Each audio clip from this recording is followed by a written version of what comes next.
Hello, আসসালামু আলাইকুম। Computer delivered IELTS নিয়ে স্টুডেন্টদের ভুল ধারণা।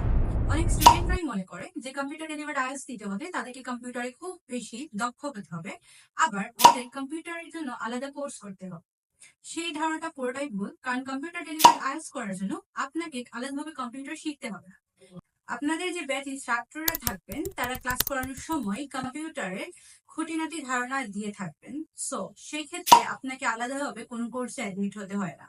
কম্পিউটার ডেলিভার্ড আইএলটিএস নিয়ে স্টুডেন্টদের আরেকটি ভুল ধারণা হচ্ছে, ওরা মনে করে পেপার বেসড আইএলটিএস এবং সিডিআইএলটিএস এর কোয়েশ্চেন প্যাটার্ন ডিফারেন্ট থাকে অথবা অনেক হার্ড হয়।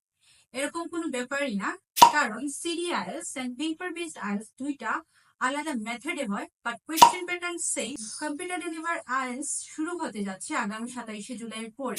তাই আপনাদের কম্পিউটার ডেলিভার আইএলটিএস নিয়ে কোনো প্রশ্ন থাকলে আমাকে জিজ্ঞেস করতে পারেন আমার ফেসবুক পেজে, অথবা পরে দেওয়া নাম্বারে কল করতে পারেন। সেই পর্যন্ত ভালো থাকবেন। আসসালামু আলাইকুম।